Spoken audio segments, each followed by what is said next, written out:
heer waxaa la gaarsiiyey markii dambe oo cuntada xataa uu fahmi waayey lagu siiyey baashi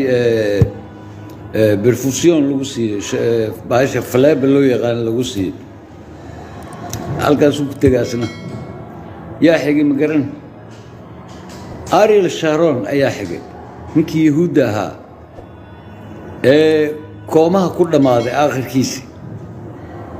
sir kale ayuu bixiyey macdano fara badan ayaa loo baahday Soomaaliya aan u raadsanaynaa aan u doonanaynaa baa la yidhi Soomaaliya markaan leeyahay waa NFD ka bilow kugee kelinka kugee oo gobolka City kugee Djibouti soo soco ilaa NFD kale maxaa la yidhaha Kismaayo Hargeysa Muqdisho meel walba tag Baay Bakool Soomaaliya weeyaan keedkanaga wuxuu yaalaa buu yidhi Soomaaliya wuu ka shafay marka bannaanka wuu ka sheegay waa inoo keedu yidhi tan kale nimankaa yaryarka ah fartu sidaa ugu fiiqan nimankaa yaryarka waa calaamadda aggressivity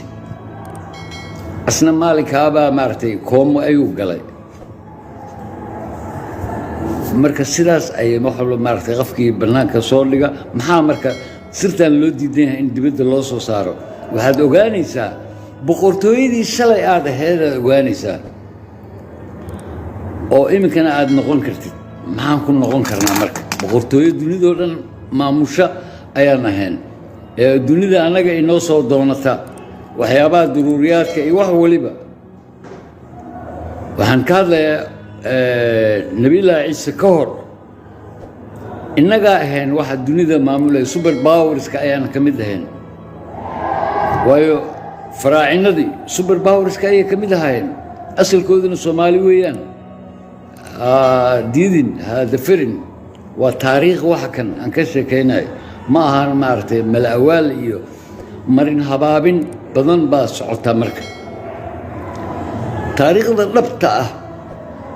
waa laga qariyaa laguma sheego manaahiijtii dhabta ahayd ee la doonayay inaad dugsiyada ku qaadatid ama jaamacadaha ku qaadatid way dhalan rogan yihiin waa la dhalan rogay way bedelan yihiin matalan Soomaaliya aan ka soo qaadano iminka UNESCO baa waxay soo samaysay buugaag jugraafi ah waa iminka sanadahan 2020 hadda ugu soo talagashay ilaa 2020 maxay jugraafiga Soomaaliya waxa ku qoran khariidada Soomaaliya badeedu inay tahay 2800 kilomitir waa qalad absolutely waa qalad badeenu waa 3333 kilomitir badda Soomaaliya manaahiijta lagu soo diyaariyay way casriga lagaga soo dhigay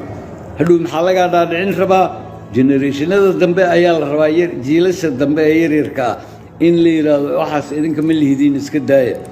oo iminkana way socotaa waliba ma ogtahay bishan Febraayo 15 in loo balansan yahay maxkamadii